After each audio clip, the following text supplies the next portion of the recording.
السلام علیکم ورحمۃ اللہ وبرکاتہ. ان الحمد للہ نحمده ونستعینه ونستغفره ونعوذ باللہ من شرور انفسنا ومن سیئات اعمالنا. من يهده الله فلا مضل له ومن يضلل فلا هادي له. واشهد ان لا اله الا الله وحده لا شريك له واشهد ان محمدا عبده ورسوله ارسله بالحق بشيرا ونذيرا. اما بعد فان خير الحديث كتاب الله وخير الهدي هدي محمد صلى الله عليه وسلم وشر الامور محدثاتها وكل محدثة بدعة وكل بدعة ضلالة وكل ضلالة في النار. فأعوذ بالله من الشيطان الرجيم. بسم الله الرحمن الرحيم. إن الشرك لظلم عظيم. إن الله وقال تعالى في موضع آخر إن الله لا يغفر أن يشرك به ويغفر ما دون ذلك لمن يشاء. جناب صدر باوقار شیخ الاسلام حضرت مولانا خورشید احمد سلفی حفظہ اللہ وتولا اسٹیج پر رونق افروز مستند اور باوقار علماء، ہمارے سامنے موجود گرام بکہنیا سے تعلق رکھنے والے اہل حدیث مسلمانوں، بزرگوں، عزیز بچوں، پردہ نشین مائیں اور بہنوں، آج کی یہ حسین رات جس میں ہم سب لوگ دین کی باتیں کہنے سننے کے لیے سمجھنے جاننے اور سمجھانے کے لیے اکٹھا ہوئے ہیں، اور آپ لوگوں نے اپنے قیمتی مال کو، اوقات کو اللہ رب العالمین کے راستے میں خرچ کر کے اس پروگرام کو رچایا اور پسایا ہے، جس کے لیے باشندگان بکہنیا مبارکباد کرتے ہیں. سامعین باوقار، توحید کے تعلق سے باتیں آ چکی ہیں. توحید کے اپوزٹ، توحید کی ضد یہ شرک. انسان کو توحید اپنانا چاہیے اور شرک کی غلاظتوں سے، شرک اور شرکیہ امور سے، شرک اور شرک کے چور دروازوں سے بچنے کی کوشش کرنی چاہیے. بصورت دیگر اگر انسان شرکیہ امور سے نہیں بچے گا تو وہ شرکیہ امور، وہ شرکیہ کام انسان کے اعمال کو کھوکھلا کر دیں گے، انسان کے اعمال کو اکارت اور برباد کر دیں گے. توحید کا مطلب اور مفہوم ایک جملے میں آپ یہ سمجھیں کہ اللہ رب العالمین ہی عبادت کے لائق ہے، اللہ رب العالمین کے علاوہ کوئی ذات نہیں ہے جس کی ہم عبادت کریں یا جس سے ہم اپنی ضروریات کی تکمیل کو چاہتے. شرک کا مطلب اور شرک کا مفہوم یہ ہے کہ ایک اللہ رب العالمین کو چھوڑ کر غیر اللہ کی عبادت کرنے لگے انسان، ایک اللہ رب العالمین سے اپنی ضرورتوں کے وقت اسے نہ بلا کر کے، اس سے نہ بات کر کے کسی پیر کے پاس چلا جائے، کسی بزرگ کے پاس چلا جائے، کسی ولی کے پاس چلا جائے، کسی مزار والے کے پاس چلا جائے، کسی درخت کے پاس چلا جائے، کسی پتھر کے پاس جائے اور وہاں مانگنے لگے کہ مجھے یہ چیز دے دیجیے. یہ غلط ہے. ہر حال میں مانگنا ہے صرف اور صرف اللہ رب العالمین سے مانگنا ہے. اللہ کے علاوہ کسی اور کے سامنے نہ سجدہ کرنا ہے نہ اس سے مانگنا ہے. اللہ رب العالمین نے قرآن مجید کے اندر ارشاد فرمایا کہ شرک سب سے بڑا گناہ ان الشرک لظلم عظیم، شرک سے بڑا گناہ کوئی نہیں ہے۔ دوسرے مقام پر اللہ رب العالمین نے ارشاد فرمایا ومن یشرک باللہ، جو شخص اللہ رب العالمین کے ساتھ کسی چیز کو شریک کرے گا اللہ رب العالمین اس کے اعمال کو عطارت و ندا کر دے گا۔ اللہ رب العالمین کے علاوہ کسی غیر کو جو بندہ شریک کرے گا اللہ رب العالمین ایسے بندے کی بخشش نہیں کرے گا۔ گویا یہ بات واضح ہو گئی کہ ہم صاحب ایمان ہیں، اسلام والے ہیں، اسلام کو ہم نے اپنایا ہے، ہمیں عبادت اللہ کی کرنی ہوگی، اپنی ضروریات کی تکمیل اللہ رب العالمین سے چاہنا ہوگا، اور اللہ رب العالمین کے علاوہ کسی سے ہمیں اپنے لوگوں کو نہیں لگانا۔ نبی اکرم صلی اللہ علیہ وسلم کی احادیث کو اگر دیکھیں تو توحید کی اہمیت کو، توحید کی فضیلت کو، توحید کے احکام کو، توحید کے مسائل کو نبی اکرم صلی اللہ علیہ وسلم نے کھول کھول کر بیان کیا ہے۔ شرک یہ کبیرہ گناہ بھی ہے اور شرک صغیرہ گناہ بھی ہوتا ہے، چھوٹا گناہ، لیکن چھوٹے گناہ پر اصرار کرنا، چھوٹے گناہ پر مداومت کرنا اور چھوٹے گناہ کو بار بار کرنا یہ انسان کو بڑے گناہ تک پہنچانے کا ایک ذریعہ ہے، ایک وسیلہ ہے، ایک راستہ ہے، ایک طریقہ ہے، ایک منہج ہے، ایک اصول ہے۔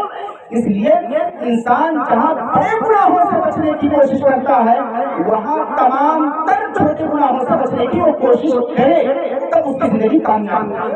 نبی اکرم صلی اللہ علیہ وسلم کی احادیث میں ایک روایت آتی ہے کہ ایک مکھی کی وجہ سے ایک آدمی جنت میں جاتا ہے اور ایک مکھی کی وجہ سے ایک دوسرا آدمی جہنم میں چلا جاتا ہے۔ صحابہ کرام رضی اللہ تعالیٰ عنہم کے سامنے نبی اکرم صلی اللہ علیہ وسلم نے جب اس مسئلے کو رکھا تو انہوں نے پوچھا، سوال کیا۔ دیکھیے یہیں پر ایک بات اور سمجھ لینا چاہیے کہ صحابہ جب کسی مسئلے کو نہیں سمجھتے تھے تو نبی اکرم صلی اللہ علیہ وسلم سے برجستہ سوال کرتے تھے، بالفعل سوال کرتے تھے۔ مقصد کیا ہوتا تھا کہ وہ دین اور دین کے مسائل اور دین کے خط و خال اور دین کے اسرار و رموز کو بحثن سمجھ جائیں، تو ان کا معاملہ۔ ہمارے اولاد کے یہاں مسئلہ کیا ہے، کسی مسئلے کو ہم نہیں جانتے ہیں تو پوچھنے میں عار محسوس کرتے ہیں، شرم محسوس کرتے ہیں۔ ایسا نہیں کرنا چاہیے، پوچھنا چاہیے، سوال کرنا چاہیے، استفسار کرنا چاہیے، اور اس کے بعد جو آپ کے مستند علماء، اچھے علماء صحیح باتوں کی جانب آپ کی رہنمائی کریں تو اسے اپنانا چاہیے، اس پر عمل کرنا چاہیے۔ تو جب نبی اکرم صلی اللہ علیہ وسلم نے صحابہ سے کہا کہ ایک مکھی کی وجہ سے ایک آدمی جنت میں چلا گیا اور ایک مکھی کی وجہ سے دوسرا آدمی جہنم میں چلا گیا، صحابہ کہتے ہیں وہ کئی پتہ نہیں چلا رسول اللہ کے رسول یہ کیسے ہو سکتا ہے؟ نبی اکرم صلی اللہ علیہ وسلم بیان کرتے ہیں کہ جو آدمیوں کا گزر ایک قبیلے والوں کے پاس سے ہوا اور اس قبیلے کا معاملہ یہ تھا، اس کے افراد کا مسئلہ یہ تھا کہ جب وہاں اس راستے سے کسی آدمی کا گزر ہوتا تھا تو ان کا ایک بت تھا، جس بت کو ان لوگوں نے اپنے ہاتھ سے بنایا تھا، اس کی ریاضت کرتے تھے، اس کی عبادت کرتے تھے، اس پر چڑھاوا چڑھاتے تھے، اس سے نظر و نیاز مانگتے تھے، سارے عمل اسے کرتے تھے۔ ایک اور مسئلہ یہ تھا کہ جب کوئی گزرتا تو اسے کہتے اس پر کچھ چڑھا دو تو آگے جانے دیں گے، نہیں چڑھاؤ گے نہیں جانے دیں گے۔ دونوں آدمیوں کا گزر جب اس قبیلے والوں کے پاس سے ہوا تو ان لوگوں نے کہا کہ کچھ چڑھا دیجیے۔ ایک آدمی جب اس کے سامنے یہ مسئلہ آیا تو کہتا ہے کہ میرے پاس کچھ نہیں ہے کہ میں چڑھا دوں اس پر۔ قبیلے والے جواب دیتے ہیں کہ قرب ولو ذبابا، تم چڑھا دو، تم قریب کر دو، چاہے مکھی بھی کیوں نہ ہو، معمولی چیز مکھی۔ مکھی لیا اور اس کو چڑھا دیا۔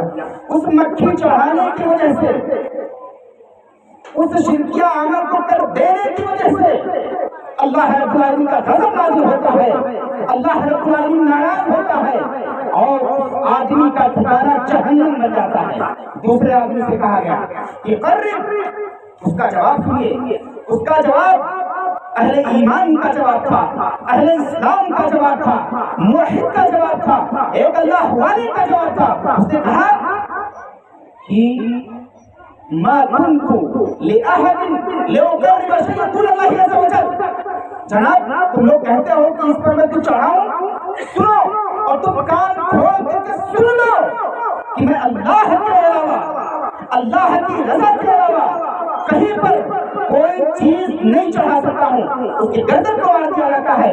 اس کے اللہ رب العالمین کے راستے میں جان دینے کی وجہ سے یہ ادا اللہ رب العالمین کو کھاتی ہے، اور اس ادا کے کھانے کی وجہ سے اس کا راستہ اللہ رب العالمین اس بندے کو، اس بندے مومن کو جنت میں جگہ دیتا ہے. معمولی چیز ایک مکھی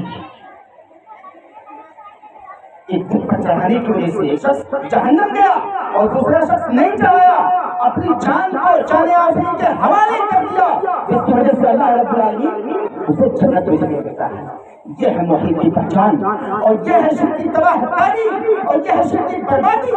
جب انسان ایک اللہ کو چھوڑ کر کے غیروں کی عبادت کرنے لگتا ہے، تب اللہ رب العالمین ایسے بندے کے تمام اچھے اعمال جو کچھ ہو کیا ہوتا ہے اس کو اکارت کر دیتا ہے، اس کو برباد کر دیتا ہے، اس کو رائدہ کر دیتا ہے، اور اس کی حالت میں اس بندے کی وفات ہوگی. شرک کرتے کرتے وہ بندہ بن گیا، اللہ رب العالمین اس کا ٹھکانہ جہنم کر دیتا ہے. اس لیے میرے مسلمان بھائیوں، موحد بنو، اللہ رب العالمین کے نیک بندے بنو، اور شرک کی غلاظتوں سے خود کو دور کرنے کی کوشش کرو. نبی اکرم صلی اللہ علیہ وسلم کی ایک دوسری حدیث، اللہ رب العالمین بروز قیامت بندوں کا فیصلہ کرنا چاہے گا. شفیع اصبحی ایک راوی جامع ترمذی کی روایت ہے، روایت صحیح ہے. وہ کہتے ہیں کہ میرا گزر ہوا میں ایک جگہ چل رہا تھا، اور جب میں مدینہ میں پہنچا چلتے چلتے تو کیا دیکھا کہ لوگوں کی ایک جماعت ہے، لوگوں کی ایک بھیڑ ہے کہ کسی شخص کے پاس وہ بھیڑ بیٹھی ہوئی ہے. میں نے پوچھا یہ کیسی مجلس لگی ہوئی ہے؟ یہ دینی مجلس ہے نا، یہ دینی مجلس ہے، یہاں دین کی باتیں ہو رہی ہیں. ایک بات آپ کو یہی کان کھول کر تو مزید سنیں کہ دینی مجلسوں میں اللہ رب العالمین کی رحمتیں نازل ہوتی ہیں، اللہ رب العالمین کی برکتیں نازل ہوتی ہیں، اللہ کے فرشتے دینی محفلوں کی حفاظت کرتے ہیں.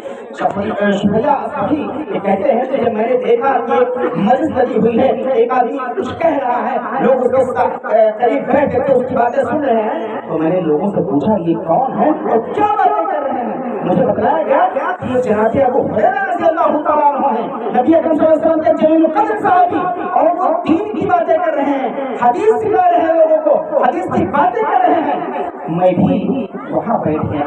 جب لوگ چلے گئے تو میں نے ابو ہریرہ رضی اللہ تعالیٰ عنہ سے کہا کہ مجھے بھی نبی اکرم صلی اللہ علیہ وسلم کی جانب سے منسوب کوئی ایسی بات بتائیں جس بات کو آپ نے رسول اللہ صلی اللہ علیہ وسلم سے بغور سنا ہو، جانا ہو، سیکھا ہو، سمجھا ہو.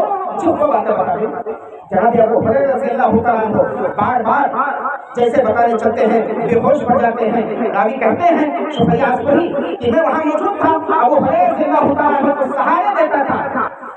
ابو ہریرہ رضی اللہ تعالیٰ عنہ اخیر میں وہ کہتے ہیں کہ بروز قیامت اللہ رب العالمین اپنے بندوں کا فیصلہ کرنے کے لیے آئے گا، اور جب اللہ رب العالمین نازل ہوگا بندوں کے فیصلے کے تعلق سے بندے حاضر ہوں گے. اللہ رب العالمین ان میں سب سے پہلے حافظ قرآن کو بلائے گا.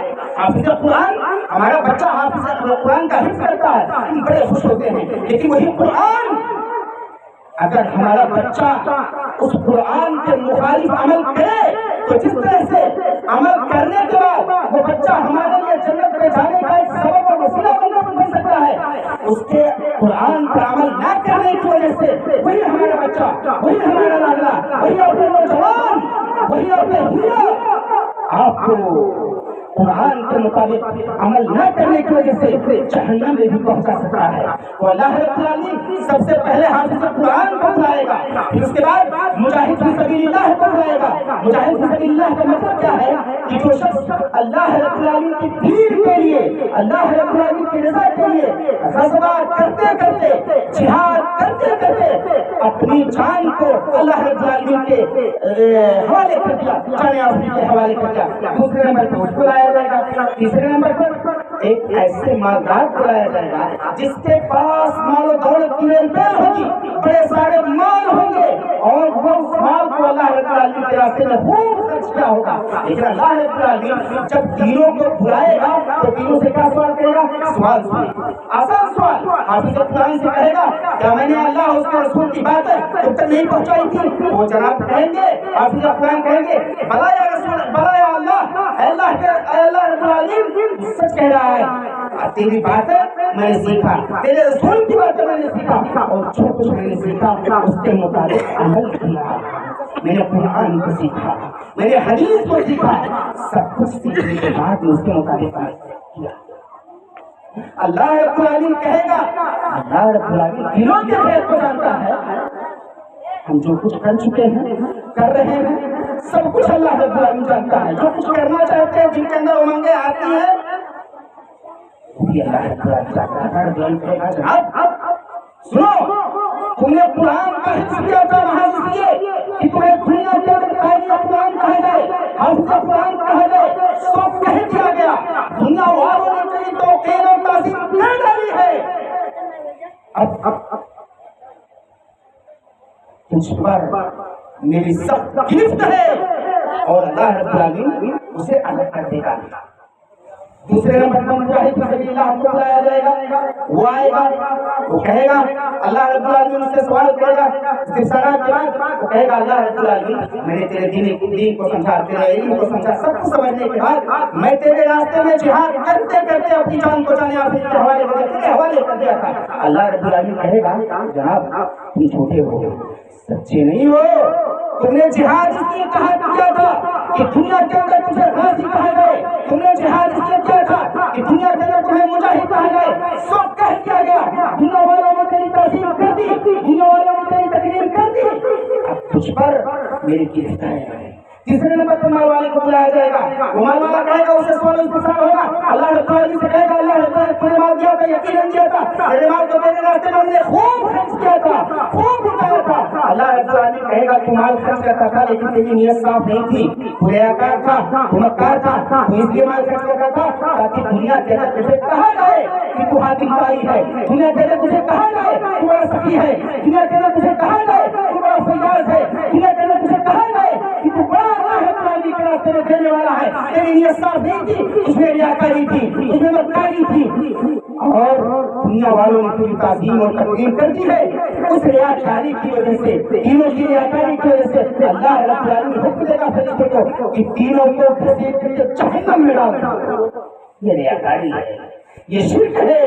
اس لیے ہم اور آپ جو بھی عمل انجام دیں کوشش کریں کہ ہمارے عمل یہ اللہ رب العالمین کی رضا کے لیے، اللہ رب العالمین کی خوشنودی کے لیے کیے ہیں۔ ہم صدقہ کرتے ہیں، ہم زکات دیتے ہیں، ہم غریبوں کی مدد کرتے ہیں، ہم بیواؤں کی کفالت کرتے ہیں، ہم غریبوں کو عطا کرتے ہیں، لیکن سارے اعمال کرنے کے ساتھ ساتھ ہمیں اپنی نیت درست کرنی چاہیے۔ ہم نمازیں پڑھتے ہیں، ہم قربانیاں دیتے ہیں، ہم بہت کچھ اللہ رب العالمین کے راستے میں خرچ کرتے ہیں، لیکن کیا اس خرچ میں اللہ رب العالمین کی رضا شامل ہے یا گاؤں والوں کو دکھاوا شامل ہے، علاقے والوں کو دکھاوا شامل ہے؟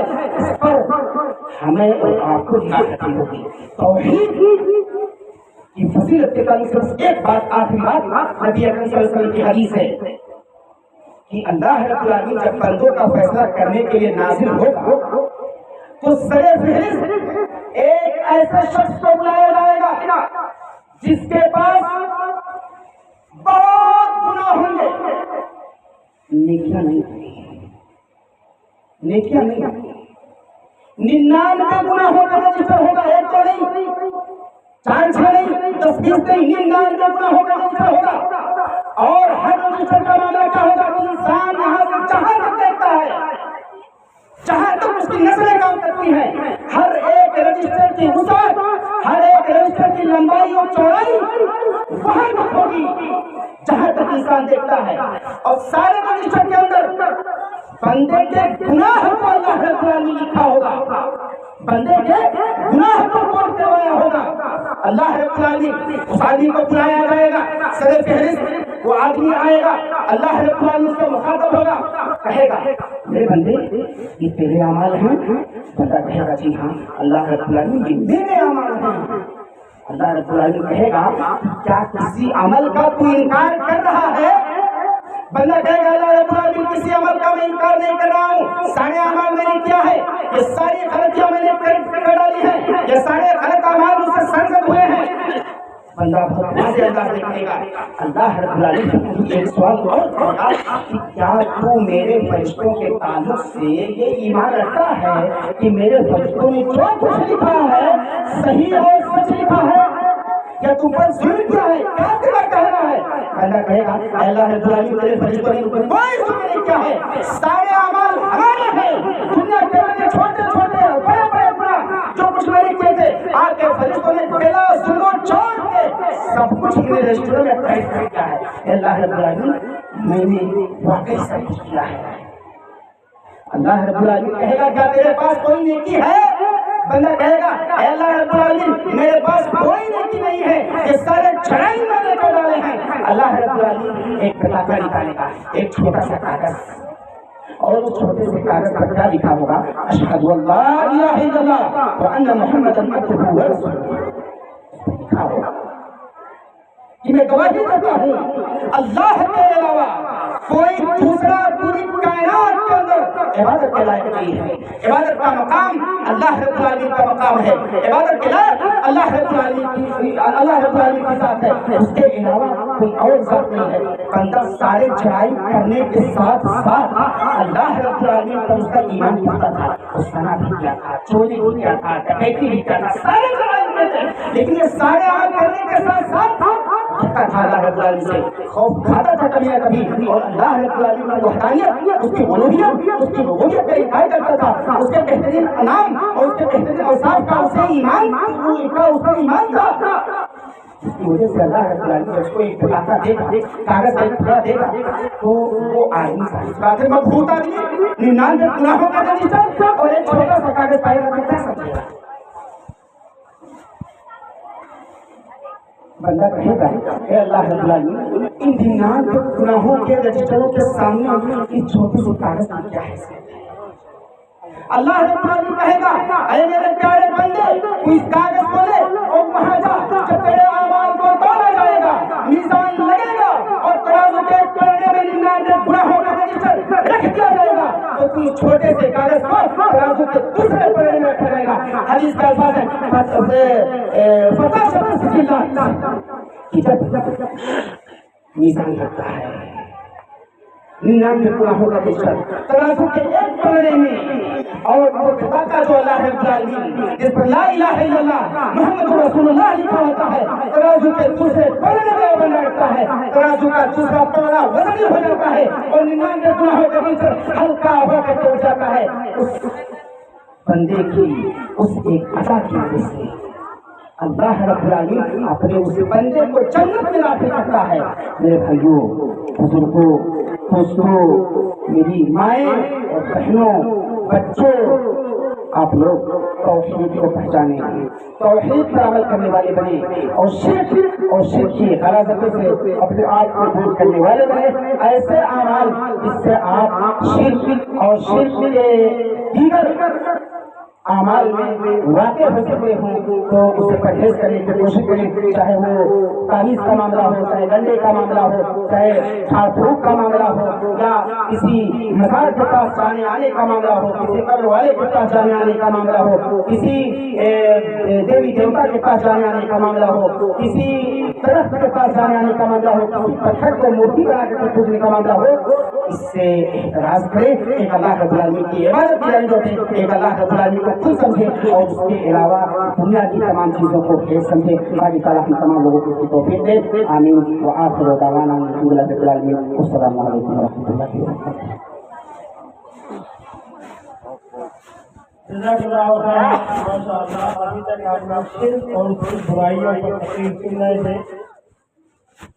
مولانا پرویز احمد مدنی صاحب نے بتایا کہ مسجد میں اگر سجدہ کرتے، قبر پہ جا کر سجدہ کرتے حرام، مسجد میں جھاڑو لگاتے، قبر پہ جا کے جھاڑو لگاتے حرام، مسجد میں اگر بتی سلگاتے، قبر پہ جا کے اگر بتی سلگاتے تو حرام، قبر پہ جا کے لوباب لگاتے تو حرام۔